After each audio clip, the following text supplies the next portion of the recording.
안녕하세요. 반갑습니다. 오복음TV와 함께하는 복음으로 보는 성경, 장별 복음으로 보는 성경을 우리 누가복음 9장입니다. 누가복음 9장은 12제자 파송 이렇게 외우십시오. 누가복음 9장 12제자 파송, 8장은 8장 끼고 함께 이렇게 외우시고 7장은 백부장이 있죠. 백부장. 9장은 12제자 파송. 그리고 이제 헤롯 왕이 예수님을 보고 착각하는 그런 내용이 있고, 오병이어 사건, 또 베드로의 고백, 아주 중요한 그런 내용들이 9장에 있습니다. 그러니까 고백 후에는 언제든지 첫 순환을 이야기합니다. 이 고백이 기점으로 해서 예수님의 사역의 전후가 갈라진다는 거 여러분 기억하세요. 항상 그렇습니다. 모든 그 사복음서가 사복음서 같은 내용을 기록하고 있으니까.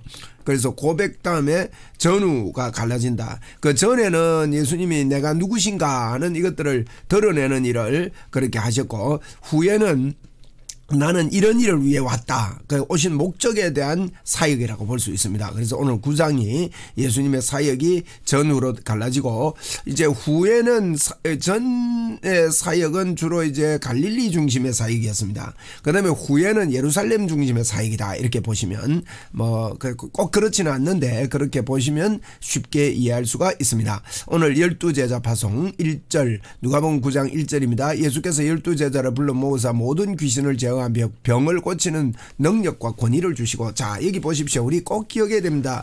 우리 예수님께서 12제자를 전도하기 위해서 이렇게 파송을 하는데, 그 파송할 때에 어떤 권세를 주셨습니까? 모든 귀신을 제어하고요, 그 다음에 특별히 병을 고치는 능력을 주셔서 가지고, 능력과 권위를 주어 가지고 사역을 하게 했습니다. 예수님의 주 사역이 이런 사역이었습니다. 예수님께서 이제 3대 사역이 가르치시고 전도하시고 이 권능을 나타내시면서 복음을 전했거든요. 그리고 제자들도 파송하시면서 이렇게 해서 파송했는데, 오늘날 그러면 옛날에는 그렇게 했고 오늘은 그렇게 안 했고 이러면 그 앞뒤가 안 맞는 이야기 아닙니까? 옛날에는 그러면 전도할 때 병을 고치고 능력을 나타내가면서 이렇게 그 전도를 하고, 오늘날에는 그런 거 없어졌고 이게 아닙니다, 여러분. 똑같습니다. 어제나 오늘나 예수 그리스도는 영원토록 동일하기 때문에 그래서 병을 고치는 능력과 권위를 우리가 자꾸 이렇게 인정하지 아니하고, 내가 그 가졌는데도 불구하고 그 사용하는 사용법을 모르고 말이에요. 가지고 있다 하더라도 어떤 무기를 가지고 있어도 내가 무기 가지고 있는 줄 모른다든지, 또 가지고 있는 줄 알아도 사용법을 모른다든지, 그러면 무겁기만 무겁고 부담만 되고 이게 아무 효과가 없고 오히려 없는 것보다는 낫고 말이죠. 그러니까 이제 자꾸 병 고치는 일을 하고 이렇게 기도해도 안 되더라 하는 그 부담감, 이런 것만 가지고 있으면요, 이 사역이 안 일어납니다. 그래서 우리가 꼭 이거 염두에 두고 집중해야 될 일입니다. 그 마지막 때 우리 예수님께서 가시면서도 믿는 자에게 이런 권세가 따르리니 하고 말씀하셨지 않습니까? 그래서 이런 것들은 꼭 우리가 기억을 해야 됩니다. 그래서 예수께서 12제자를 불러 모으사 모든 귀신을 제어하고 병을 고치는 능력과 권위를 주시며 하나님 나라를 전파하며, 이 전파하라고 했으면 앓는 자를 고치게 하려고 보내시며, 앓는 자를 고쳤다. 이 병자를 고치는 거, 병을 고치는 능력을 주시다. 1절에 그러고 2절에는 앓는 자를 고치게 하려고 보내셨다. 이런 말씀을 하고 있는 걸 우리가 봅니다. 그래서 그 3절은 이르시되 여행을 위하여 아무것도 가지지 말라. 지팡이나 배낭이나 양식이나 돈이나 두벌 옷을 가지지 말며 어느 집에 들어가든지 거기서 머물며 거기서 떠나라. 머물다가 떠나라. 그래서 이제 전도하러 갈 때 무슨 이렇게 염려하거나 이런 거 하지 말고, 그냥 우리가 사는 대로 있는 그대로, 또 이게 뭐랄까요, 물 흐르는 대로 전도하면 되는 거예요. 그런 마음을 가지고 있고 없고가 문제가 아니다는 거지요. 우리 마음이 중심이 문제이지요. 5절입니다. 누구든지 너희를 영접하지 아니하거든 그 성에서 떠날 때에 너희 발에서 먼지를 떨어버려 그들에게 증거를 삼으라 하시니라. 그래서 이제 영접 안 하면 성에서 떠날 때 먼지를 떨어라. 이러면 전도자의 아주 그 좋은 자세는요, 먼지 떠는 자세, 이게 굉장히 중요합니다. 먼지를 잘 떨어야 됩니다. 먼지를 그대로 붙여 있으면 전도할 때 이제 자꾸 지난 일에 그런 부담이 오고 전도가 안 되더라 이런 것들하고 안 좋은 인상 가지고 이러면요, 복음이 잘 전거되기가 힘들어요. 그래 먼지 잘 떠는 사람이 돼야 됩니다. 어떤 아픔이 있든지 전도하다가 방해가 있든지 이런 건 빨리빨리 먼지를 떨어버리고 잊어버려 먹어야 됩니다. 우리는 복음 전도자 자로 언제든지 우리는 승리하는 자다 이런 믿음을 가지고 말이에요. 그래서 6절입니다. 제자들이 나아가 각 마을에 두루 다니며 곳곳에 복음을 전하며 뭐 했다고요? 병을 고치더라 그랬어요. 야, 그 복음을 전하더라 이러고 끝내면 될 건데 분명히 성경은 누가는 이랍니다. 곳곳에 복음을 전하며 병을 고치더라. 우리가 병을 고치는 일이요 절대 생소한 일이 아닙니다. 이건요 계속 해야 되는 일이고 당연히 해야 되는 일입니다. 오늘도 우리가 이걸 접수합시다. 주님께서 우리에게 이런 권세를 주셨습니다. 우리가 복음을 전하며 병을 고쳐야 합니다. 할렐루야. 7절입니다. 분봉왕 헤롯이 이 모든 일을 듣고 심히 당황했습니다. 야, 이거 무슨 일이야. 제자들이 막 나와가지고 막 이러면 병 고치면요 소문이 삽시간이 납니다.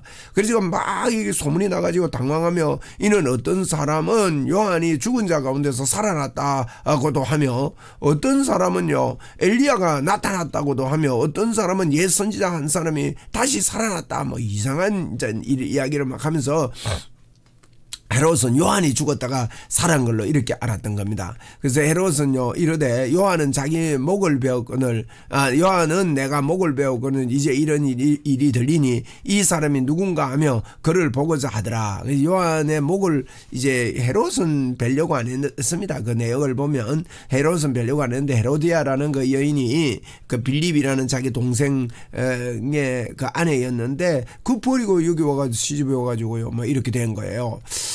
그래서 사도들이 돌아와 자기들이 행하는 모든 것을 예수께 여쭈니 데리고 따로 벳세다라는 곳으로 떠나가셨으나 자 이제 예수님이 와가지고 사역 보고를 하고 벳세다라는 곳에 갔습니다. 벳세다에 갔다면 오병이어 사건이거든요. 무리가 알고 따라왔거늘 예수께서 그들을 영접하사 하나님 나라의 일을 이야기하며 병 고칠 자를 고치시더라. 여기도 보세요. 하나님 나라의 이야기를 하고 병을 꼭 고치는 거예요.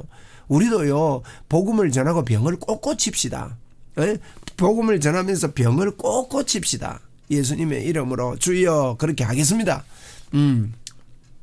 그러잖아요. 제자들도 병을 고치고 뭐 예수님도요 하나님 나라 일을 하고 그렇게 사역의 방법이에요. 이게 사역의 방법. 12절입니다. 날이 저물어 가매 12 사도가 나와 여짜오되 무리를 보내어 두루 마을과 촌으로 가서 유화하며 먹을 것을 얻게 하소서. 우리 있는 여기는 빈들이니이다. 예수께서 이르시되 너희가 먹을 것을 주라 하시니 여짜오되 우리에게 떡 5개와 물고기 2마리밖에 없으니 이 모든 사람을 위하여 먹을 것을 사지 아니하고서는 할 수 없사옵나이다 하니 이는 남자가 5,000명이 되밀어라. 제자들에게 이르되 때를 지어 한 50명씩 앉히라 하시니 이제 사람이 많으니까 한 50명씩 이렇게 50명씩 자꾸 앉았습니다. 15절에 제자들이 그렇게 하여 다 앉힌 후 예수께서 떡 5개와 물고기 2마리를 가지서 하늘을 우러러 축사하시고 떼어 제자들에게 주어 무리에게 나누어 주게 하시니 참 신나는 일입니다. 그죠? 오늘날에도 제가 책을 읽어보니까 이 오병이어 기적들이 더러더러 일어나는 것들을 제가 읽었습니다.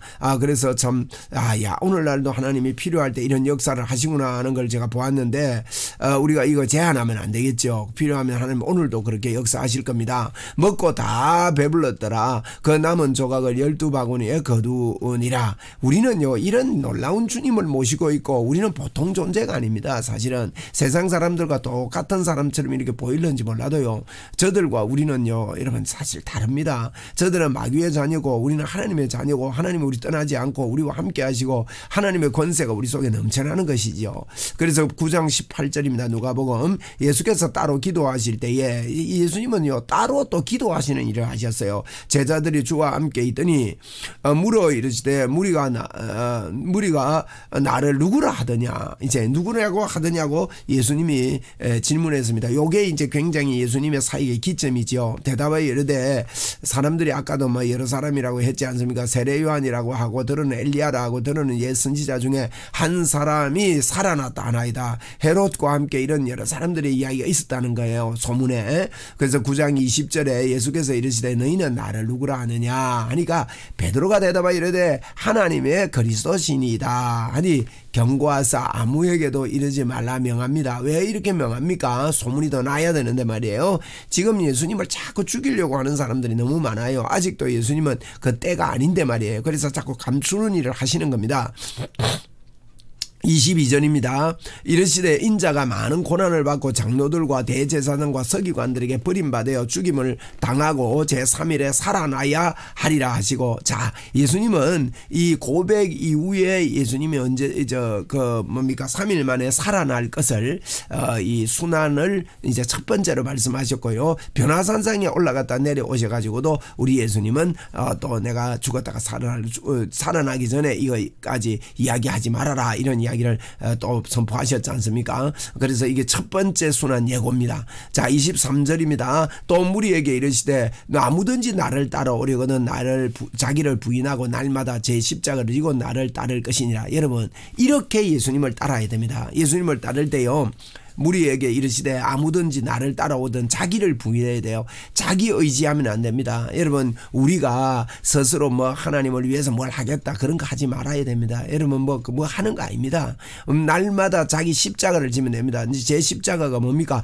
예수님께서 우리를 위해서 고난받으신 십자가, 주님이 주신 십자가는요, 예수 그리스도를 이야기합니다. 이 십자가는 쉽고 가볍습니다. 많은 사람들이 이 십자가를 뭐 시어머니나 어려운 일이나 고통 이나 이런 걸 자기 십자가로 생각하는데 아닙니다. 여러분, 그게 우리 십자가가 절대 아닙니다. 우리가 너무 그게 편만하게 인정되어 있기 때문에 십자가 그러면 무거운 십자가를 생각하는데, 주님 뭐라 했습니까? 내 짐은 쉽고 가볍다 그랬지 않습니까? 그래서 우리는요, 내 생각을 버리고 자기를 부인하고 이 말입니다. 날마다 제 십자가는 예수님께서 십자가에서 날 위해서 십자가 못 박히고 모든 문제를 해결했다는 것을 쥐고 나를 따르라는 거예요. 믿음으로 주님을 따르는 것입니다. 그걸 이야기합니다. 그래서 누구든지 제 목숨을 구원하고자 하면 잃을 것이요, 누구든지 나를 위하여 제 목숨을 잃으면 구원하리라. 목숨까지도요, 우리의 생각과 다릅니다. 우리 주님이 우리와 함께 하시고, 그렇게 십자가를 진단 말은 임마누엘을 지고 가는 거예요. 하나님과 함께 하면요, 죽으려고 각오하니까 안 삽디까. 다니엘도 사자굴에 들어가는데 살았고, 제 친구도 불문불에 들어가는데 살았고 말이에요. 이런 일들이 참 많이 있습니다. 그죠? 그래서 누가복음 9장 25절에 사람이 만일 온 천하를 얻고도 자기를 잃든지 빼앗기든지 하면 무엇이 유익하리요? 온 천하 얻고요, 이러면 지옥 가면 무슨 유익이 있느냐 이 뜻이죠. 쉽게 말하면 예수 안 믿으면 생명이 없으니까 말이에요. 그리고 9장 26절에 누구든지 나와 내 말을 부끄러워하면 인자도 자기와 아버지와 거룩한 천사들의 영광으로 올 때 그 사람을 부끄러워하겠대요. 여러분, 이렇게 살면요, 부끄러워하면, 주님이 우리를 부끄러워하면 지옥 간다는 이야기죠. 그래서 누구든지 나와 내 말을 부끄러워하면 인자도 자기와 아버지와 거룩한 천사들이 영광으로 올 때 그 사람을 부끄러워하겠다, 이런 이야기를 하고, 내가 참으로 너희에게 이르노니 여기 서 있는 사람 중에 죽기 전에 하나님 나라를 볼 자도 있다. 이건 조금 있다가 이제 변화산상 사건을 두고 하신 이야기가 아닌가 이렇게 봅니다. 그리고 예수님의 부활 성천까지 이렇게 볼 수 있는 것이죠. 그 다음에 28절입니다. 이 말씀을 하신 후 8일쯤 되어 예수께서 베드로와 요한과 야고보를 데리고 기도하러 산에 올라가사, 산으로 올라갔습니다. 29절, 기도하실 때 용마가 변화되고 그 옷이 휘어져 광채가 나더라. 누가복음 9장 30절, 이제 변화산에 올라갔습니다. 문득 두 사람이 예수와 함께 말하니 이는 모세와 엘리야라. 영광 중에 나타나사 장차 예수께서 예루살렘에서 별세하실 것을 여기서 말씀합니다. 여러분, 이제 모세와 엘리야가 예수님의 변화산상에서 한 이야기가 뭐냐? 별세하실 것, 십자가 지실 것을 서로 대화하고 이야기했는 겁니다. 그러니까 이제 베드로가 32절에 베드로와 함께 있는 자들이 깊이 졸다가요, 온전히 깨어 예수의 영광과 함께 선 두 사람을 보았습니다. 그러니까 예수님 별세 이야기를 못 들은 거죠. 깊이 졸다가 이걸 보았습니다. 9장 33절에 누가복음입니다. 두 사람이 떠날 때에 베드로가 예수께 여짜오되 주여, 우리가 여기 있는 것이 좋사오니 우리가 초막셋을 짓되 하나는 주를 위하여 하나는 모세를 위하여 하나는 엘리야를 위하여 하사이다 하되, 자기가 하는 말을 자기도 알지 못하는 거예요. 잠에 깨가지고 뭐 지금 어리벙벙해가지고, 우리가요, 우리 하는 말이 분명하면 안 하면 안 됩니다.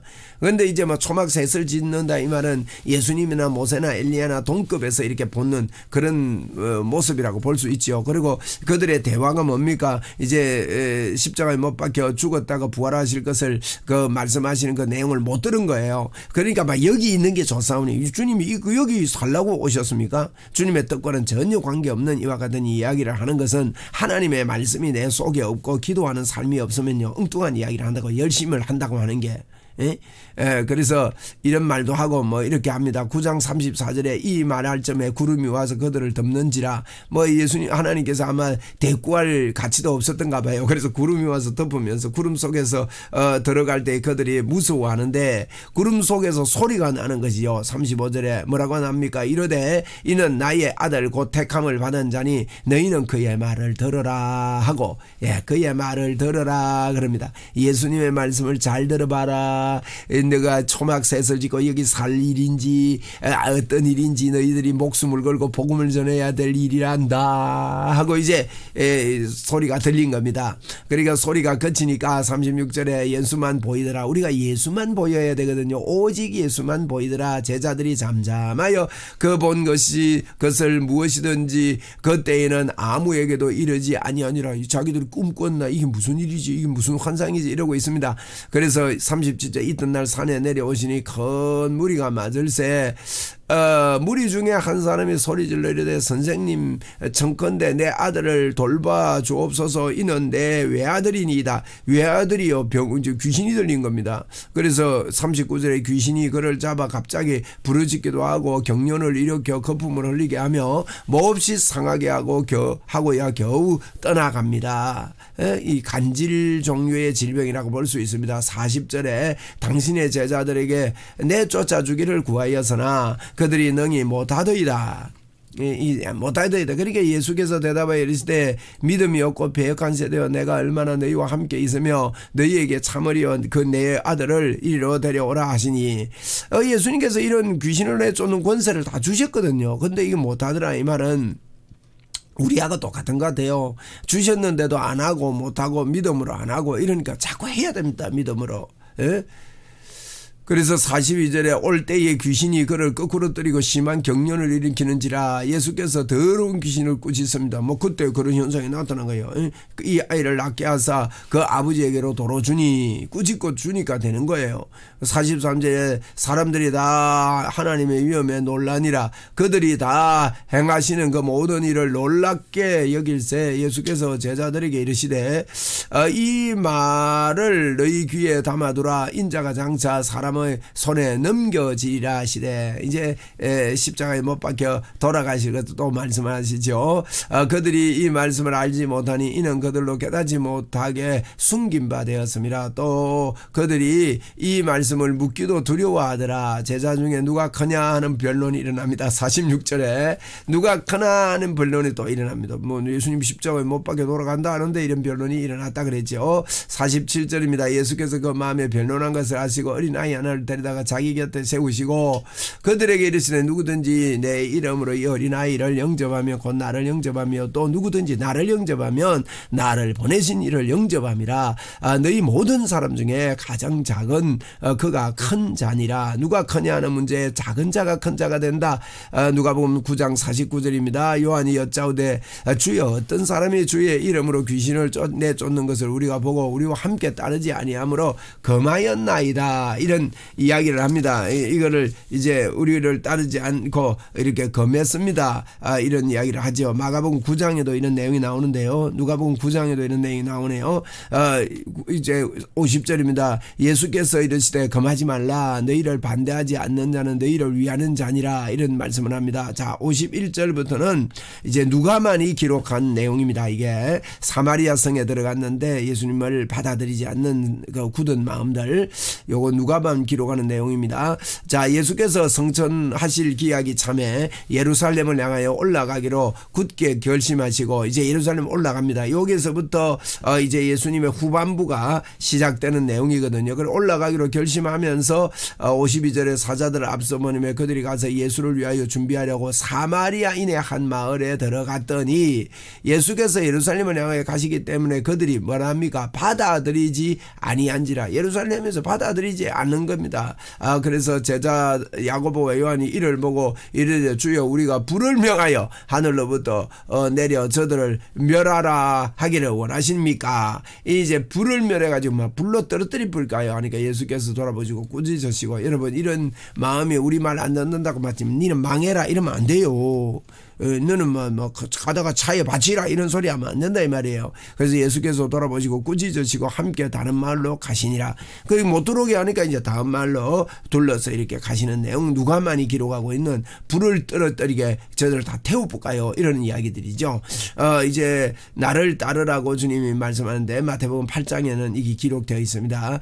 이제 누가복음 9장 57절 길 가실 때 어떤 사람이 여쭤도 어디로 가든지 나는 따르리이다. 예수께서 이르시되 여우도 굴이 있고 공중에 새도 집이 있으되 인자는 머리 둘 곳이 없도다. 예루살렘에 내려가서 당할 일이 어떤 일인지 아시고 하시는 말씀입니다. 59절 또 다른 사람에게 나를 따르라 하시니 그가 이르되 나로 먼저 가서 내 아버지를 장사하게 허락하옵소서. 이르되 죽은 자로 자들로 자기의 죽은 자들을 장사하게 하고 너는 가서 하나님의 나라를 전파하라 하시고, 여러분 이게 이제 보세요. 우리 주님이요 하나님 나라를 전파해라, 전도하고 살아라 이 말입니다. 여러분 뭐 이 세상에 아버지 장사하는 일 뭐 이거 얼마나 큰 일입니까? 그런 일에 그런 것에 기준을 두지 말고 세상 일에 기준을 두지 말고 너는 하나님 나라를 전파하는 일에 기준을 두고 살아라 이런 말씀을 예수님께서 하셨다는 거 여러분 기억하셔야 됩니다. 61절입니다. 또 다른 사람이 이르되 주여 내가 주를 따르겠나이다. 나는 먼저 내 가족을 작별하게 허락하소서. 예수께서 이르되 손에 쟁기를 잡고 뒤로 돌아보는 자는 하나님 나라에 합당하지 아니하니라. 이런 이야기를 이제 그 말씀합니다. 그래서 이제 예수님을 따르겠다 하는 그 사람에게 여우도 굴이 있고 인자도 참 여우도 새도 굴이 있는데 나는 인자는 머리 둘 곳이 없다. 이 사람은 아마 이런 대답을 했는데요. 따르겠다는 사람은 아마 좀 이렇게 뭐 예수님 따르고 이익 보려고 했던 사람인 것 같아요. 그러니까 이제 여우도 굴이 있고 새도 집이 있고 이런 이야기를 했고, 또 이제 내 아버지 장사하고 따르겠습니다 하는 세상 일을 좀 하고 가겠습니다 하는 이런 사람이거든요. 돈 좀 벌고 교회 가겠습니다 하는 사람 아닙니까? 그러니까 그렇게 하지 말고 죽은 자들은 죽은 자에게 맡기고 세상인 것은 다 맡기고 하나님 나라 전파하는 전도인의 삶을 살면서 그런 삶을 살아라 이렇게 말씀하시고요. 또 가족을 작별하고 내가 따르겠습니다 뭐 이러니까 손에 쟁기를 잡고 뒤를 돌아보는 자는 내게 합당하지 않다. 이런 세 가지의 이제 비유를 가지고 주님이 이제 따르겠다는 자들을 말씀합니다. 이제 이런 내용이 아주 9장인데 9장에 주제들이 많아요. 근데 9장을 여러분 기억하실 때 누가복음 9장은 베드로의 고백이 있어가지고 전후로 나누어진다 이렇게 생각하세요. 베드로의 고백을 기점으로 전에는 예수님이 누구신가 하는 걸 자꾸 드러냅니다. 그 다음에 고백 이후에 나는 십자가에 죽는다 하는 이제 예수님의 순환을 세 번이나 오늘 벌써 말했잖아요. 그 순환을 자꾸 공고하고 내가 무엇 때문에 이 땅에 왔는지를 이야기하는 게 베드로의 고백입니다. 베드로 고백 이후에 변화산에 올라가고요. 변화산에 내려와서 귀신 내쫓고 이런 걸 순서적으로 알 수 있는 거 아닙니까? 그리고 이제 귀신 변화산에서 둘째 순환을 이야기하고 귀신 내쫓으면서 또 말씀하시고 뭐 이런 내용들이 오늘 누가복음에 기록되어 있는 것을 볼 수 있습니다. 감사합니다.